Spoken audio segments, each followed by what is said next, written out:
When all the livestock died, we had to move. We don't have anything now. Some days we find what we need in town, and on other days we don't. In the past, God would always leave something for us, but now some people don't have any of their animals. One of my cousins has nothing left, not a single animal. We had to flee. You go where you can, when you lose. Binyam Gebru joins us now from Nairobi. He's the Deputy Director of Program Development and Quality at Save the Children for Somalia. Thank you so much for joining us on the program. In July 2011, the United Nations declared a famine in Somalia, and there were warnings of another potential famine back in 2016. Do you believe the country is on the verge of another famine this time round? Yes, absolutely. First of all, thank you for the opportunity. Yeah, in 2011, what we have learned is because there was lack of concerted effort by humanitarian agencies, including government, we lost 250,000 people. Whereas in 2016-17 drought, we learned from our mistakes and averted famine. So this is exactly where you are now at the juncture of whether famine is real or not will be dependent upon the resources we allocate for Somalia and intervene immediately. So if you do not intervene now, if you don't allocate the right resources, famine is almost inevitable.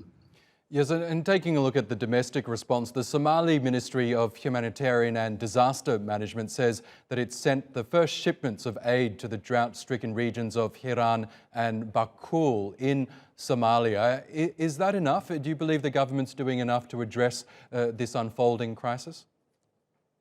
I think the government is trying its best, but you see, the magnitude of the problem is way bigger than the resources available by the government as well as partners like ourselves. As you speak, 90% of Somalia is affected by drought. That is, 6 out of 74 districts. We know the government has extremely limited capacity, yeah, it is never enough, definitely. Of course, they could do better. There are also political tensions which are actually works, against, the concerted effort and everything else. So they could do better, but of course, the mere, magnitude is overwhelming for all of us. During the 2011 famine in Somalia, the international response was quite impressive in response to that humanitarian crisis. But what do you need the international community to do in response to the drought in Somalia right now? Yeah, right now I think the most urgent priority is to save life by bringing resources to be able to provide water, food, and also health and nutrition services. These are very important elements during the acute phase of the drought.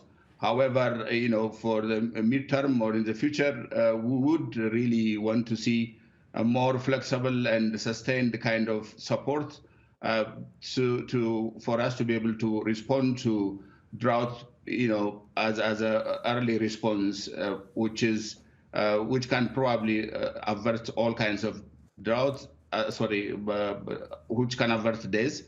But in the long term, we know the elephant in the room is climate change in Somalia, which does not contribute, to global warming or carbon emission, is bearing the brunt of, the problem which is created by advanced or developed countries. So I think the advanced or developed countries, which are significantly contributing the, global warming, have a responsibility to support Somalia, because everything can be probably explained, by climate change, other than the conflict which we all know, which has been ravaging the country also. But these are the two main problems, and the support is, I think, it is not just it is incumbent upon other countries to support Somalia.